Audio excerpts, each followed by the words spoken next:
Revisar a continuación es el de derrame pleural. Vamos a hacer una revisión relativamente corta de los principales aspectos a tener en cuenta en esta patología. Primero, pues vale la pena iniciar definiendo lo que es el derrame pleural. Entonces, el derrame pleural no es más que el exceso en la cantidad de líquido en el espacio pleural, que puede ser de origen multifactorial y que se produce cuando se supera la capacidad de reabsorción pleural o cuando hay un exceso en la producción de líquido pleural, ¿sí? Entonces, cuando existe un desbalance entre la producción y la reabsorción a nivel pleural, por múltiples causas que ya miraremos cuáles son las principales etiologías del derrame pleural. Esta tabla representa o muestra estadística americana eh, en donde se comparan o donde se mencionan las principales causas o las causas más frecuentes de derrame pleural. Si nosotros tomamos todas las causas de derrame pleural, vamos a encontrar que la insuficiencia cardíaca es la principal causa de derrame pleural. Esto en Estados Unidos, pero probablemente en el mundo sea igual. Seguido de derrames pleurales paraneumónicos, es decir, de origen infeccioso, derrames asociados a neumonía. Y posteriormente encontramos una variedad de etiologías del derrame pleural, entre ellos pues tenemos los derrames malignos, es decir, asociados a neoplasias, el tromboembolismo pulmonar, enfermedades virales, otras enfermedades sistémicas como la cirrosis, la tuberculosis, en fin. Vuelvo y repito, cuando tomamos todas las causas o analizamos todas las causas de derrame pleural, encontramos que la insuficiencia cardíaca y los derrames paraneumónicos son los más frecuentes. Si hablamos de prevalencia, en general hablamos que más o menos la prevalencia de derrame pleural en el mundo son de unos 400 casos por 100.000 habitantes, es decir, es una patología que es relativamente frecuente. Para nosotros entender cómo se produce el derrame pleural, primero tenemos que eh, analizar cuáles son las características normales del espacio pleural y las características habituales del líquido pleural. Entonces, primero hay que tener en cuenta que la pleura, que es esta que está aquí de color morado o violeta, es una lámina muy fina que es semitransparente y que tiene dos caras o dos lados, por decirlo de alguna forma. Uno es la pleura que se llama parietal, perdón, la pleura parietal, que es la más externa, la que está detrás de la caja torácica, ¿sí? Y la pleura visceral, que es la que está en contacto directamente con el pulmón. En medio de esas dos láminas tenemos lo que se llama el espacio o la cavidad pleural, ¿sí? La pleura, como ya he mencionado, es una lámina muy fina y que si uno se pone y mide, cuantifica esto, pues ocupa más o menos una superficie total de unos 90 centímetros cuadrados por kilo de peso. Y este espacio pleural, esta cavidad pleural, uno podría decir prácticamente que es un espacio virtual, ¿sí? Que está entre las dos pleuras, entre la parietal y la visceral, y que en condiciones normales este espacio tiene una cantidad pequeña de líquido, que más o menos son unos 15 mililitros. O si lo quieren calcular por kilo, pues podemos decir que ese líquido habitualmente está entre 0.2 y 0.3 mililitros por kilo. Entonces, ¿qué características tiene el líquido pleural normal? Condiciones habituales. Pues es un líquido que tiene baja cantidad de proteínas, ¿sí? Realmente tiene menos del 50% de las proteínas que se encuentran en el plasma. Tiene algunas células, en promedio unos 1700 leucocitos por mililitro, cuyo predominio principal es de macrófagos, un 20% de linfocitos y algunas células mesoteliales. Es importante tener en cuenta que este líquido pleural es bajo en sodio y tiene un alto contenido de bicarbonato, por eso es lo que hace que el pH de este líquido sea alcalino.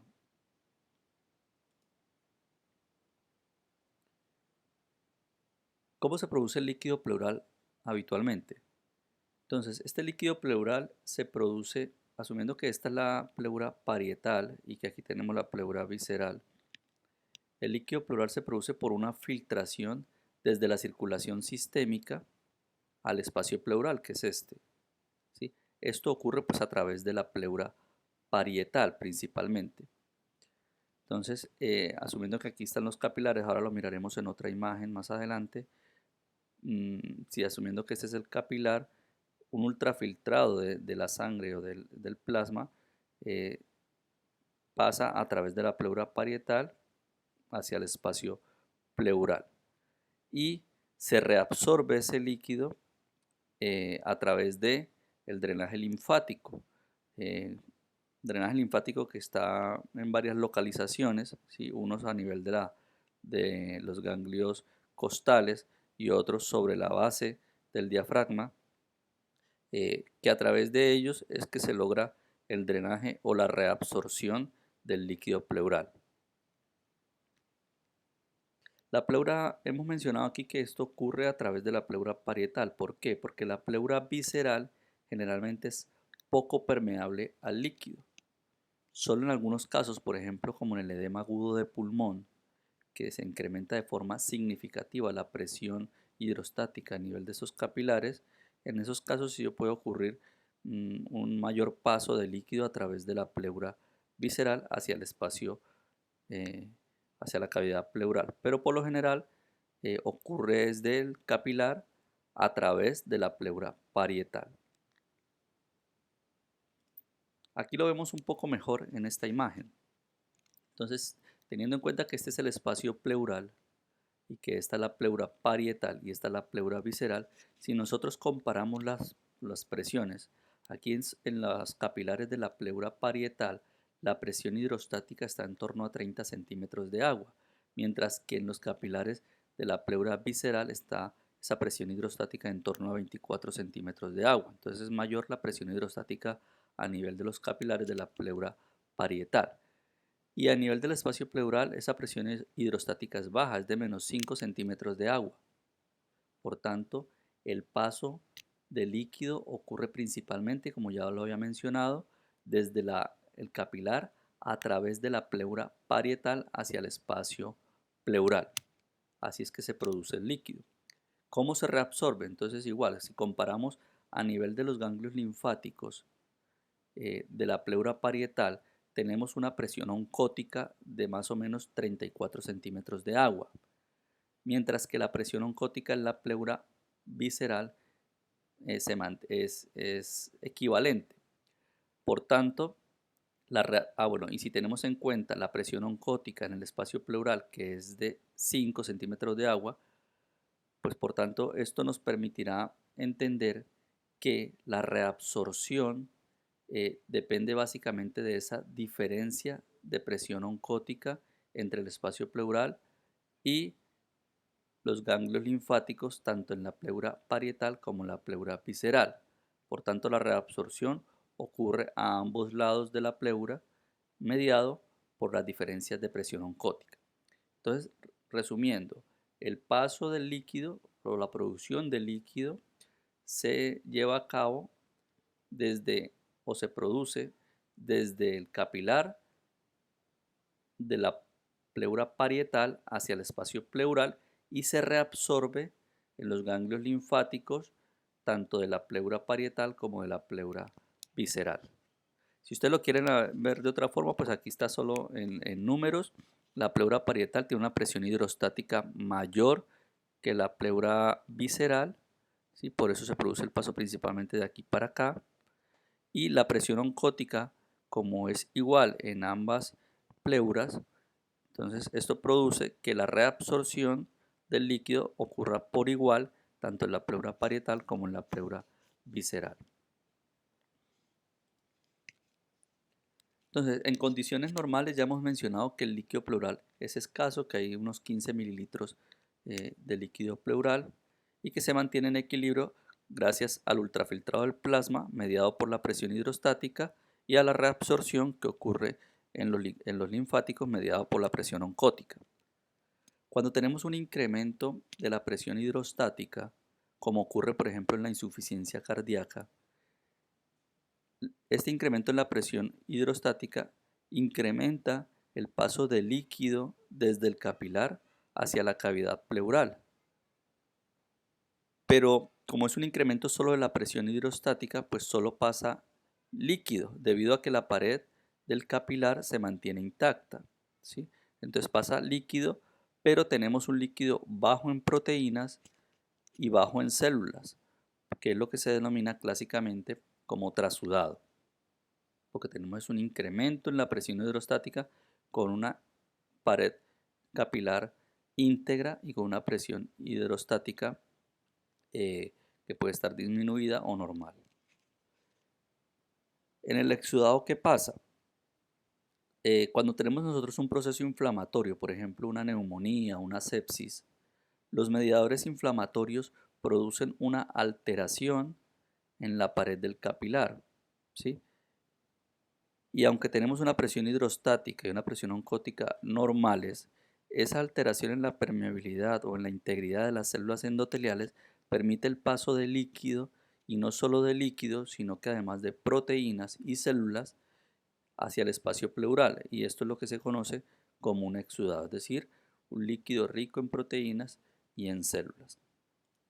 Y si lo queremos ver de otra forma, pues aquí tenemos un ejemplo, por ejemplo, como ocurre en el edema agudo de pulmón. En el edema agudo de pulmón tenemos derrame pleural que puede ser de origen cardiogénico y no cardiogénico. El cardiogénico se representa aquí en este lado, en el lado izquierdo de la diapositiva, y el no cardiogénico en el lado derecho. Entonces, ¿qué pasa? Cuando tenemos derrame pleural por insuficiencia cardíaca, por edema agudo de pulmón, lo que tenemos es un incremento en la presión hidrostática dentro del vaso, ese es el capilar. Hay un incremento en la presión hidrostática, y ese incremento en la presión hidrostática es lo que provoca el paso del líquido hacia el espacio pleural y hacia el alvéolo, ¿sí? Teniendo en cuenta que la pared del capilar está íntegra, y ese paso del líquido se produce por un aumento en esa presión. Esa presión pues genera un paso forzado del líquido hacia el espacio pleural y hacia el alvéolo, con una pared capilar que está normal, íntegra. En el no cardiogénico, entonces el problema no es de presiones, la presión hidrostática se conserva, es normal, pero todos los mediadores inflamatorios que se liberan durante un proceso infeccioso producen una alteración de la pared del capilar, ¿sí? Producen una pérdida en la unión entre las células endoteliales, y de esta forma dejan pasar entonces no solo líquido, sino que además pasan células, proteínas, y entonces tenemos en el espacio pleural, o en este caso en el alvéolo, un material líquido, pero con gran contenido en proteínas y en células, lo que conocemos entonces como un exudado. Entonces el exudado se produce por esa alteración en la permeabilidad de la pared del capilar, mientras que el trasudado se produce por un incremento en la presión hidrostática. Muy bien. Entonces, ya sabiendo cómo se produce el derrame pleural, pues es importante entonces mencionar qué síntomas podemos tener o qué manifestaciones clínicas puede tener un paciente con derrame pleural. Y esto es muy diverso, como pongo aquí, es una sintomatología muy diversa, porque nosotros podemos encontrar pacientes que estén asintomáticos si la cantidad de líquido que tiene el espacio pleural no es muy significativa, ¿sí? O podemos tener cuadros clínicos muy evidentes, muy sintomáticos, si la cantidad de líquido o la etiología de ese derrame pleural mmm, produce dichas manifestaciones. Entonces depende mucho de la etiología del derrame pleural. Entonces, ¿qué manifestaciones podemos tener? O en el examen físico. Luego revisaremos algunos aspectos a tener en cuenta dependiendo de la patología, ¿sí? Pero en el examen físico, nosotros ¿qué podemos encontrar? Pues disminución de los movimientos respiratorios en función de qué tanta cantidad de líquido podemos encontrar tengamos en el espacio pleural. A la palpación Si nosotros ponemos las manos sobre el tórax, vamos a tener una disminución de las vibraciones vocales porque obviamente tenemos líquido y esto va a disminuir esa transmisión. A la percusión podemos encontrar matidez y a la auscultación que podemos encontrar pues una disminución de los ruidos respiratorios habituales, pero con un incremento de la transmisión vocal a la auscultación, lo que se conoce como pectoriloquia. Es decir, que si yo le digo al paciente que hable en voz baja, al ponerle yo el fonendo en las bases, lo que voy a escuchar es un incremento en la transmisión vocal de ese paciente. Esto pues, por la conducción que genera el líquido del sonido. El dolor pleurítico. El paciente en muchas ocasiones consultará o tendrá dentro de sus síntomas el dolor pleurítico, que es el dolor que se incrementa con los movimientos respiratorios, ¿sí? Y es esto también varía en función de la etiología. Una característica importante para uno saber si es un dolor pleurítico o no es que si le decimos al paciente que se ponga en decúbito lateral sobre el lado afectado, va a tener una mejoría de la sintomatología. Esto porque pues, disminuimos el roce de la pleura al ponerse el paciente en decúbito lateral. En derrames importantes, por ejemplo, que ocupan más de un tercio del emitórax afectado, en esos pacientes podemos encontrar disnea como síntoma cardinal del derrame pleural, pero pues se da en pacientes con con un derrame pleural importante. Bien, entonces habíamos dicho al inicio del cuadro clínico que depende mucho de la etiología. Entonces, si yo tengo un paciente con insuficiencia cardíaca, pues ese paciente me va a consultar por disnea sin fiebre, si la causa de la descompensación de la insuficiencia cardíaca no es infecciosa, disnea sin fiebre, y es raro que esos pacientes tengan dolor pleurítico. Lo que sí nos va a ayudar mucho es el antecedente, si es un paciente hipertenso, no controlado, que tenga una cardiopatía hipertensiva, y tenemos en la placa una imagen de derrame pleural bilateral, es decir, un aumento de densidad en ambos emitoras, con borramiento de los ángulos costofrénico y costodiafragmático, ¿sí? Y además tenemos una cardiomegalia. Entonces podemos decir que ese derrame pleural está en relación con insuficiencia cardíaca, es decir, un derrame bilateral asociado a cardiomegalia en un paciente que tiene pues, antecedentes cardiológicos.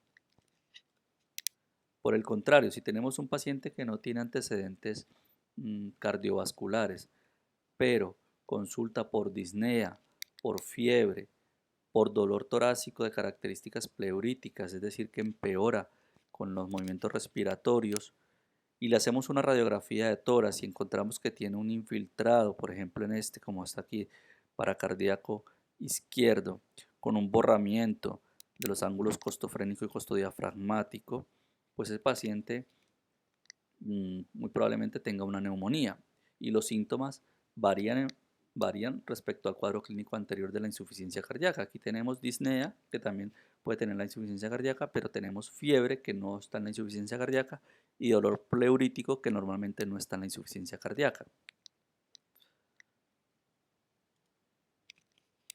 Otro ejemplo, paciente, por ejemplo, asintomático, ¿sí?, que consulta por un cuadro constitucional, que lleva varios meses perdiendo peso, con hiporexia, astenia, y en los últimos meses o semanas presenta disnea, también un dolor pleurítico, pero no tiene fiebre. Y de pronto en la auscultación pues tiene una disminución de los ruidos respiratorios en un emitoras.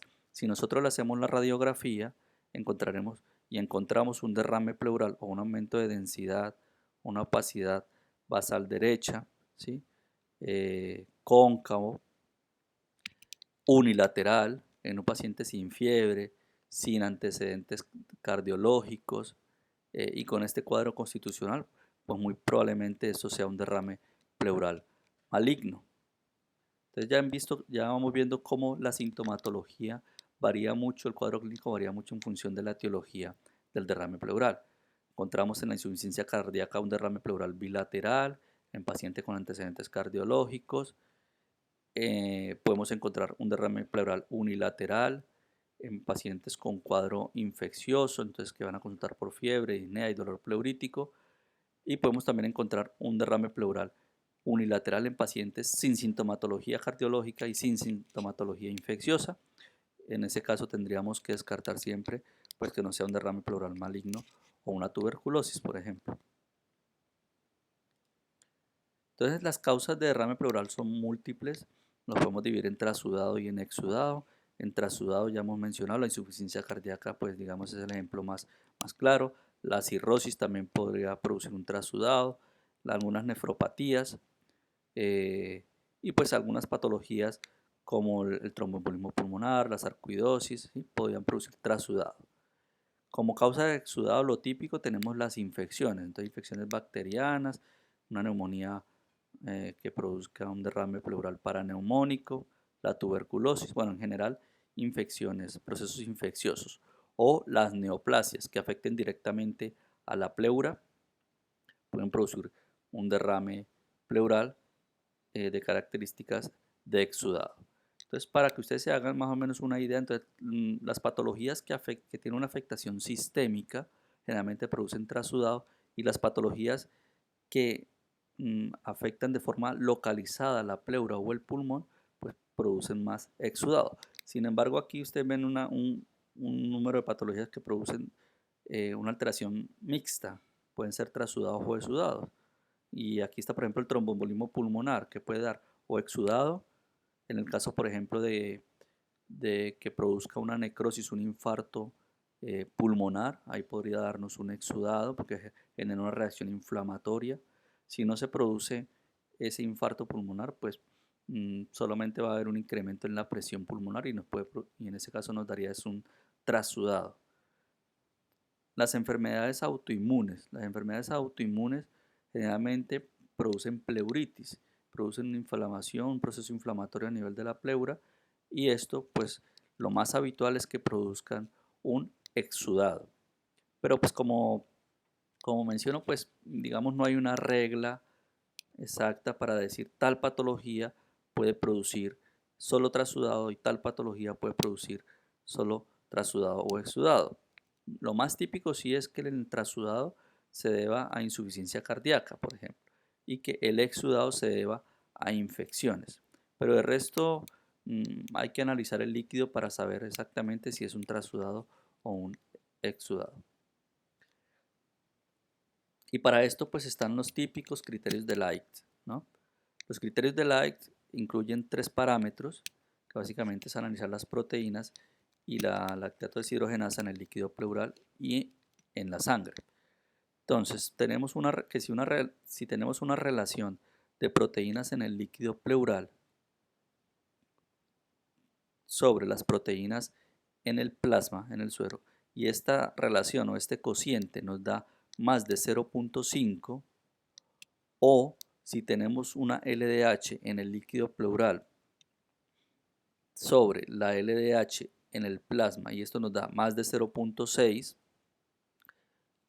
o si tenemos una LDH en el líquido pleural que es más de 2/3 del límite superior de la normalidad en sangre, o esa LDH en el líquido pleural es generalmente mayor de 200, si cumple cualquiera de estos, uno de estos, podemos decir que ese paciente es un exudado, ¿sí? Es decir, podemos calcular, entonces ya ustedes se darán cuenta que hay que pedir proteínas en el líquido pleural, proteínas en el suero, LDH en el líquido pleural y LDH en el suero. Si sacamos este cociente y nos da más de 0.5 o sacamos este cociente y nos da más de 0.6 o cumple con este criterio, cualquiera de esos nos daría entonces un criterio para un exudado. Aunque cumpla solo uno de ellos, nos daría para un exudado. Obviamente, si no cumple ningún criterio de esos, diríamos entonces que ese paciente tiene un derrame pleural de características de trasudado. Existen, bueno, ya desde hace mucho tiempo porque se vienen aplicando los criterios de Light. Estos criterios se han comparado con otros criterios y en realidad los criterios de Light son los que más sensibilidad tienen y aunque la especificidad no es tan alta, sí es bastante importante. Entonces la sensibilidad para el exudado del 98% y la especificidad del 83%. Hay otros parámetros, por ejemplo, como los niveles de colesterol o la relación entre colesterol en líquido pleural y en sangre, que no tienen valores de sensibilidad y especificidad tan buenos como los criterios de Light, excepto, por ejemplo, de la diferencia entre los niveles de albúmina en sangre y los niveles de albúmina en el líquido pleural. Si yo tomo los niveles de albúmina en sangre y le resto los niveles de albúmina en el líquido pleural y eso me da menor o igual a 1.2 gramos por decilitro, esto también tiene una buena sensibilidad y especificidad para exudado. Es decir, si yo tengo una albúmina en sangre de 4 y le pido albúmina en pleura y es de 3, 4 menos 3 me daría 1, o sea, me da menos de esto, eso tendría una buena sensibilidad y especificidad para hablar de exudado. Pero pues en general, los criterios de Light son los que mejor cumplen el criterio de sensibilidad y especificidad para exudado. Por eso son los que se siguen aplicando actualmente. ¿Qué otros parámetros tenemos? Ya aquí se los había mencionado en la diapositiva anterior. El gradiente de albúmina en suero, es decir, la resta, coger la albúmina en suero y restarle, como estaba aquí, coger la albúmina en suero y restarle la albúmina en el líquido pleural. Eso es muy específico para exudado. Y aquí está es lo contrario, pues yo esa misma fórmula la puedo tomar al contrario. Si yo a esa albúmina en suero le resto la albúmina en el líquido pleural y me da más de 1.2, es decir, lo contrario a lo que dijimos en la diapositiva anterior, pues entonces podemos decir que es trasudado, ¿sí? Se puede aplicar como quiera. El caso es que la fórmula es la misma, albúmina en suero menos albúmina en líquido pleural. Si nos da menos de 1.2 decimos que es un exudado. Por lo tanto, si nos da más de 1.2 decimos que es un transudado. LDH muy alta, LDH muy alta por encima de 1000, por ejemplo, es típico de enfermedades infecciosas, de empiema, de pus en la cavidad pleural. También es típico o podemos encontrarlo de forma habitual en procesos inflamatorios de la pleura por enfermedades como artritis reumatoide.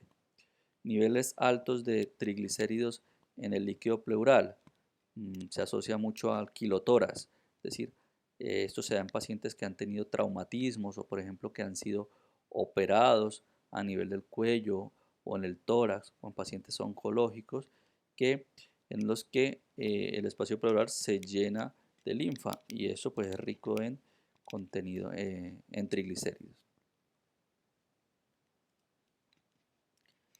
¿Qué otros parámetros podemos analizar? La glucosa, por ejemplo. Glucosas muy bajas por debajo de 60 miligramos por decilitro o un cociente entre la glucosa en el líquido pleural y la glucosa en el suero que nos dé menos de 0,5 también nos orienta hacia exudados. Y esto es típico en pacientes con pleuritis asociadas a artritis reumatoide, típico de derrame paraneumónico porque pues eso es un derrame infeccioso y recordarán ustedes que las bacterias consumen mucha glucosa en los derrames asociados a neoplasias y en la tuberculosis. Otro parámetro importante, entonces, bueno, ya hemos dicho los criterios de Light, el gradiente de albúmina en sangre respecto a la albúmina en la pleura, los triglicéridos, la LDH, pero también es importante el pH. El pH nos orienta también, nos puede orientar hacia ciertas etiologías. Hemos dicho que el pH normal del líquido pleural es alcalino, está en torno a 7.6. En los trasudados el pH se mantiene, oscila entre este rango 7.4 hasta 7.55 y en los exudados podemos encontrar un pH un poquito más ácido que puede estar hacia 7.3, 7.4. Pacientes o líquidos pleurales que tengan pHs muy ácidos, muy bajos, generalmente por debajo de 7.15, siempre hay que pensar en empiemas, ¿no? Que generalmente, y esto es importante, ¿por qué? Porque cuando nosotros tenemos ese pH bajo, generalmente por debajo de 7.2, eso es un criterio para poner un tubo de tórax o mm, para drenar de forma quirúrgica ese derrame pleural. La amilasa también en algunas ocasiones o dependiendo de la sospecha clínica nos puede ayudar. Si tenemos una amilasa eh, que en la pleura es mayor que en el suero o esa relación es mayor de uno, habría que pensar en una pancreatitis aguda, por ejemplo, en una ruptura esofágica o en neoplasias. Uno generalmente no pide la amilasa de entrada en estos líquidos, en el análisis del líquido pleural. Va muy orientado hacia el cuadro clínico. Entonces, si yo tengo un paciente con una pancreatitis severa y tiene un derrame pleural, pues a lo mejor sí le pido amilasa en el líquido pleural, pensando en que ese derrame pleural esté asociado con esto, o en pacientes que tengan un traumatismo, una ruptura esofágica. Otra cosa importante es la adenosina deaminasa, el ADA, en líquido pleural. Típicamente esto lo hemos relacionado con tuberculosis, porque ya saben ustedes que eso se libera eh, en relación a la respuesta de los linfocitos. Cuando tenemos un ADA por encima de 35 unidades por litro, es muy sugestivo de, de un origen tuberculoso del derrame pleural. ¿Qué otros parámetros podemos analizar? Entonces ya esta parte hasta aquí hemos analizado, digamos, la parte bioquímica del líquido pleural. Luego hay que analizar la celularidad y para eso podemos hacer estudios citológicos. Entonces básicamente eh, lo que vemos es el, el predominio de células que tiene el líquido pleural. Entonces puede tener un predominio de neutrófilos. En ese caso habría que pensar en una infección bacteriana, ¿cierto? Cuando el predominio es neutrofílico. Si el predominio es linfocítico, habría que pensar o en infecciones virales, o en una tuberculosis, o en otras enfermedades sistémicas como la artritis reumatoide o la sarcoidosis. Entonces, esto es una suma de todo, ¿no? Si yo pienso que el paciente tiene una tuberculosis, pues habría que mirar o descartar que no tenga un predominio linfocítico, mirar que no tenga un ADA alto, ¿sí? Que el consumo de glucosa no sea tan exagerado. Entonces, no es que exista un único parámetro para hablar de un agente etiológico, es la suma de tanto del estudio bioquímico como el estudio citológico. También en relación a la celularidad podemos encontrar un líquido con hematíes. Generalmente, digamos, el contenido de hematíes puede oscilar entre 5.000 y 10.000 hematíes por mililitro. Esto se encuentra, como ven aquí, en el 15% de los trasudados y en un 40% de los exudados. Nosotros podemos también sacar un cociente, una relación, que es el hematocrito en la pleura y el hematocrito en el suero. Si ese cociente me da más de, o esa relación me da más de 0.5, habría que pensar en hemotórax. Pero vuelvo y repito, lo normal no es que uno pida a todo el mundo hematocrito en el líquido pleural. Esto va en función de la sospecha clínica. Si el paciente ha tenido un traumatismo, un accidente de tránsito, una contusión, y yo creo que el paciente está desangrando, en ese caso sí pido un hematocrito en la pleura y saco esta relación, pero no a todo el mundo se le pide. Podemos encontrar células atípicas o malignas y obviamente esto nos debe orientar hacia enfermedades neoplásicas. Finalmente está la parte microbiológica, que es súper importante, aunque esto no nos detiene, no nos debe detener en plantear un tratamiento antibiótico en el caso que nosotros pensemos que el origen es infeccioso. Pero sí es importante en lo posible aislar el microorganismo, sobre todo en esos casos en los que tenemos o sospechamos una etiología infecciosa. También nos sirve obviamente para esto, porque yo puedo iniciar un tratamiento empírico en el paciente con una neumonía y que tenga un derrame paraneumónico, inicio tratamiento empírico, pero pues después el resultado del cultivo y el antibiograma me va a orientar hacia si debo continuar con ese tratamiento antibiótico o si lo debo cambiar.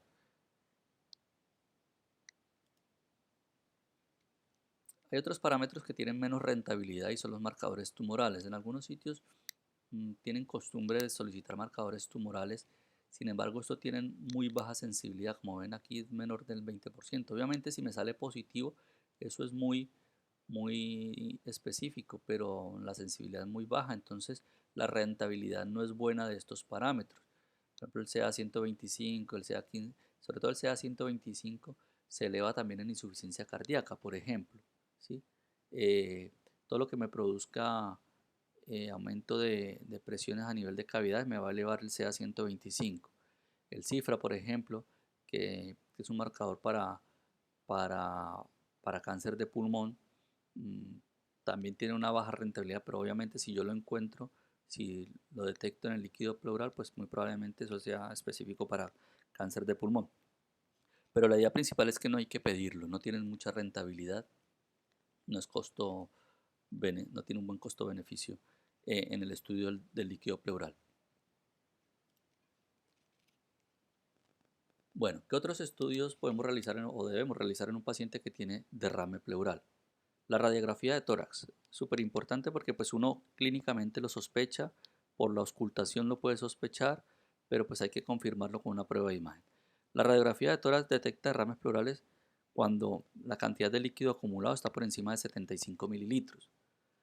Eh, yo con la radiografía, digamos, puedo hacer como una clasificación de si el derrame es leve, moderado o masivo. Hablamos de derrame pleural masivo cuando ocupa más del 75% del hemitórax afectado, ¿sí? Cuando son pequeños, son leves y no puedo cuantificar mucho o quiero cuantificar en realidad qué tanto líquido hay, pues podría hacer una radiografía en decúbito lateral. Esa radiografía en decúbito lateral me permite cuantificar o medir la cantidad de líquido que hay en ese hemitórax. Entonces aquí tenemos imágenes radiológicas mm, típicas de derrame pleural. Aquí por ejemplo tenemos un derrame pleural unilateral, ¿cierto? Cóncavo hacia arriba, que dependiendo del contexto clínico pues miraremos si es un paciente con un proceso infeccioso o si el paciente está asintomático y esto se lo detectan por casualidad, pues habría que pensar en una enfermedad neoplásica, ¿cierto? Como causa del derrame pleural. Aquí está la imagen de cúbito lateral con rayo horizontal, que es lo que les decía, cuando el derrame pleural no es muy importante, nosotros ponemos al paciente en decúbito lateral y lo cuantificamos y sacamos una relación. Entonces se mide de aquí desde la parte más externa del tórax, del hemitórax, hasta la línea de derrame y se puede sacar un cociente eh, con respecto a qué tanto para sacar el porcentaje de ocupación de ese hemitórax. Entonces yo tomo esta medida y la divido por esta otra medida y ahí me sale un porcentaje de ocupación del hemitórax. La ecografía. Mm, la ecografía cada vez se ha venido utilizando más, eh, tiene una alta sensibilidad, ¿sí? Nos sirve en algunos casos, por ejemplo, cuando nosotros sospechemos que el paciente tiene un derrame tabicado o con loculaciones. En ese caso, a través de la ecografía lo podemos mirar, un proceso que no es invasivo. También la ecografía nos sirve mucho hoy en día pues, con las técnicas de radiología intervencionista, eh, que cada vez van más orientadas hacia realizar procedimientos guiados por ecografía o por TAC con la intención de disminuir eh, los, el daño colateral que se produce con los procedimientos cuando se hacen a ciegas, ¿sí? Por ejemplo, la toracocentesis, que es un procedimiento sencillo, pero a veces cuando se hace a ciegas puede mm, generar un neumotórax, por ejemplo, ¿sí? O un hemotórax. Entonces, bueno, con el crecimiento de la radiología intervencionista, la ecografía pleural, la ecografía ha tomado mucho más fuerza. Y entonces nos sirve como guía para realizar la toracocentesis o para realizar la toracocentesis no solo diagnóstica, sino terapéutica, ¿sí? En pacientes en los que sospechamos una patología maligna, cuando tenemos engrosamientos, que en la ecografía lo detectamos, engrosamientos por encima de 10 milímetros, o vemos nódulos en la pleura, esto es muy sugestivo de una patología neoplásica que esté afectando la pleura.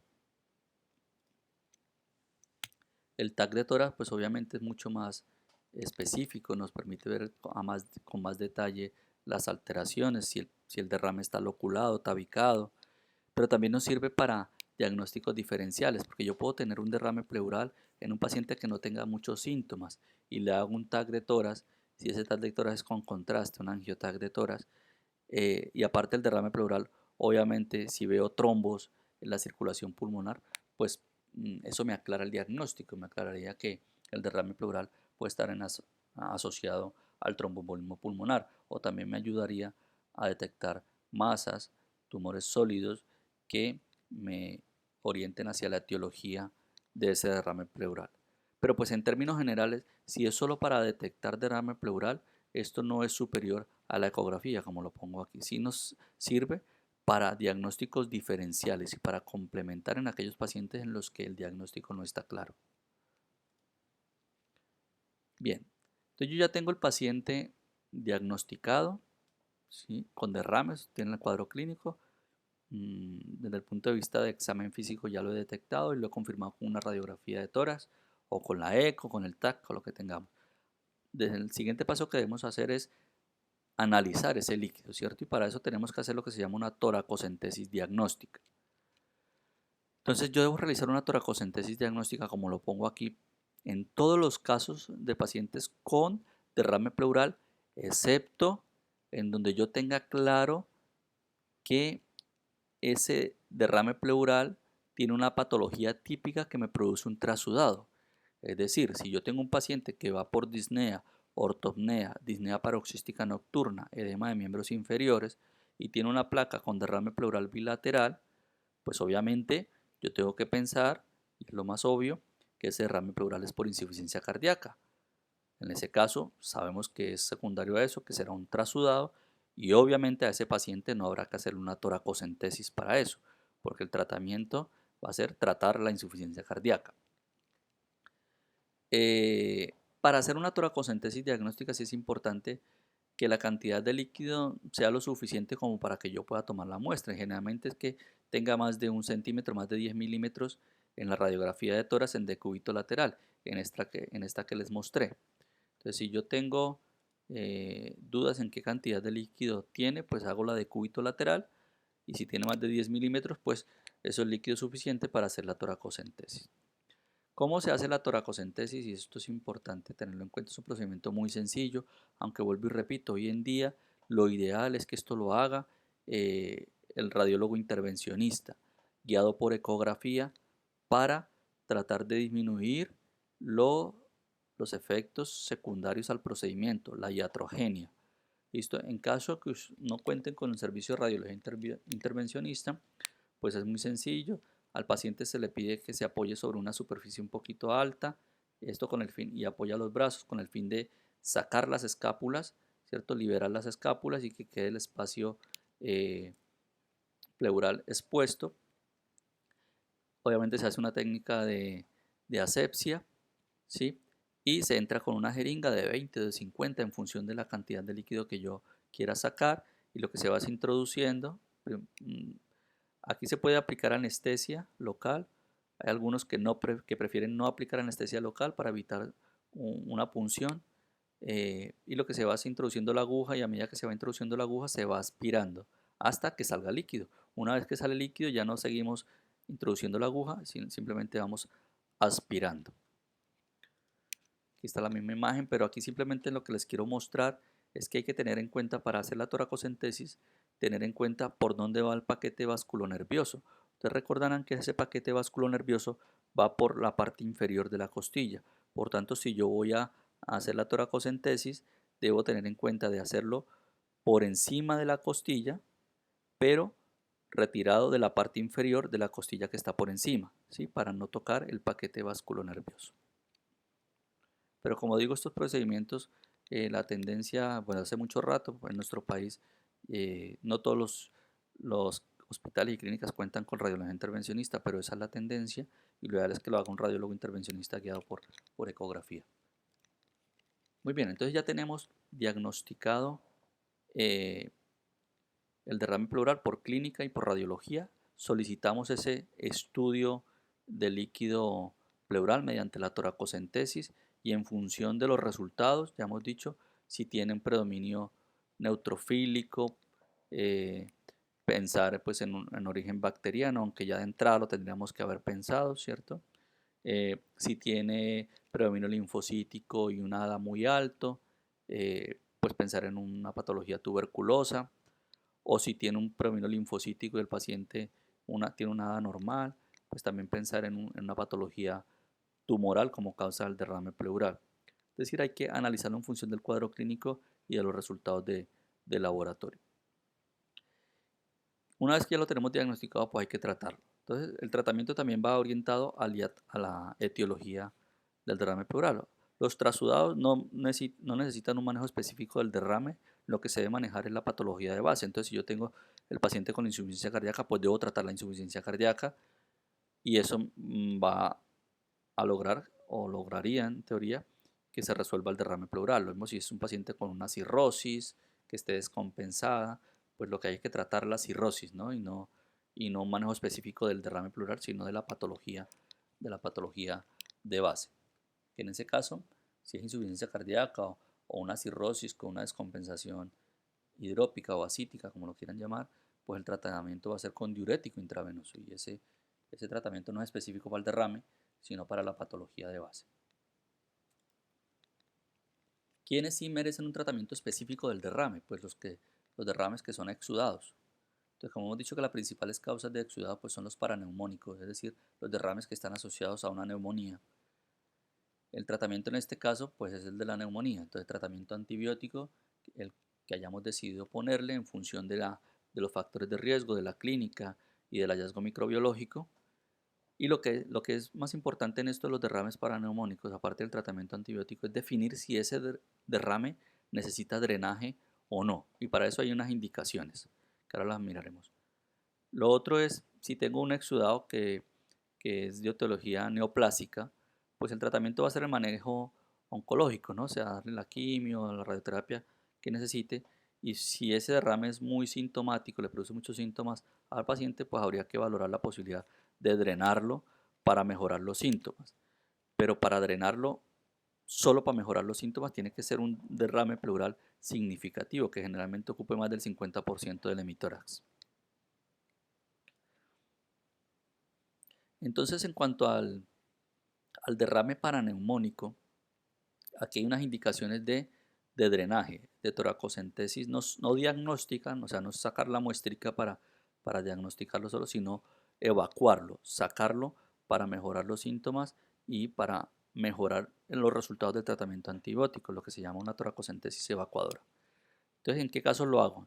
En el paciente que tiene un derrame tabicado, ya sea en la ecografía o en el TAC de tórax, he visto que tiene tabiques, ¿sí? Que está fragmentado. Entonces, eso va a impedir que el tratamiento antibiótico funcione de forma adecuada. Entonces, hay que drenarlo en ese caso. Cuando tienen un pH bajo, por debajo de 7.2, porque eso nos indica un empiema. Cuando la glucosa está muy baja, por debajo de 60, también porque nos orienta hacia empiema. Y obviamente, si yo hago el TAC y las unidades Hounsfield eh, o el radiólogo me informa que esa densidad de ese líquido sugiere pus, o cuando yo le hago la toracocentesis diagnóstica me sale pus, pues obviamente eso es un empiema y tiene indicación de drenaje. El drenaje también se puede hacer, lo pueden hacer los cirujanos colocando un tubo a tórax, o lo hacen los radiólogos intervencionistas, que hoy en día es lo ideal, porque lo hacen, vuelvo y repito, guiado por ecografía o guiado por TAC, y esto me mejora los resultados y me disminuye el riesgo de complicaciones.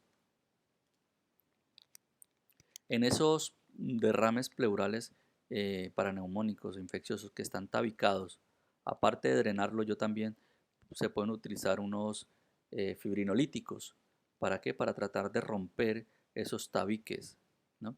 Digamos que lo más tradicional es, o que se han usado de forma más tradicional, son la uroquinasa y la streptoquinasa a las dosis que están aquí. Lo que uno hace es poner las dosis de ese fármaco por el tubo que está drenando.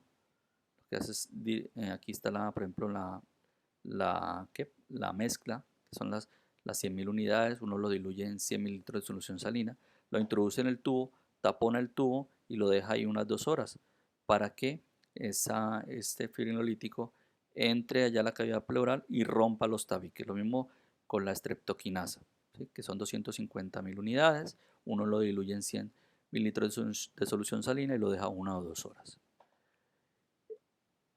Y bien, con esto pues hemos hecho una revisión así muy general de lo que es el derrame pleural. Estamos revisando derrame pleural en general, por eso no me detuve en cada patología. Lo más importante es uno orientarse, vuelvo y repito, por el cuadro clínico, ¿sí? En función del cuadro clínico voy pidiendo pruebas. Lo básico es una radiografía de tórax, pero en cuanto a los estudios citológicos o microbiológicos, pues esos van a ir orientados en función del cuadro clínico y de los antecedentes del paciente. El tratamiento, hemos dicho, solo específico para los exudados, que es el tratamiento antibiótico en el caso que sea una neumonía, o en el caso de los trasudados, pues en ese solo se debe tratar la patología de base. Lo típico es la insuficiencia cardíaca, que el manejo será con diuréticos, y en el caso de que sea un trasudado y que sea una patología que clásicamente produzca trasudado, pues no es necesario hacer una toracocentesis para el diagnóstico de ese derrame pleural. Bueno, con esto terminamos la revisión de derrame pleural. Muchas gracias.